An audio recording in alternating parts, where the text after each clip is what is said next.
Noon po'y debotong-deboto ako. Kapag tumugtog na po ang kampana, kahit ano pong ginagawa ko, iniiwan ko ang isda at ako'y pupunta sa simbahan para umaten ng misa. Lahat ng misa, inaatinan ko.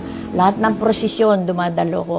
At pagka po mga merong yung pasyon, kumakanta po ako magdamag sa pasyon. Kasi nga po'y kantora eh. Ang kantora po ay yung umaawit habang nagmimisa ang pare. Nung nagkataong dumaan yung aking kaibigan, yung Iglesia ni Cristo.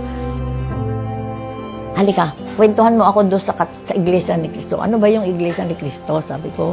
Ay, kapi na. Kaysa ako ang magkwento sa'yo, dadala na lang kita ng ministro. Doon nagsimula ang kataimtiman ng mga pananalangin. Sabi ko, ito ang hinahanap ko. Pagsambang gusto kong gawin, hindi ko naranasan ito sa Katoliko. Damang-dama ko, ito ang tunay na relihiyon, sabi ko. Sapagkat dito, sa Iglesia ni Cristo ko nakilala at napatunayan ang tunay na aral sa pagkakilala sa tunay na Diyos na dapat sambahin at paglingkuran.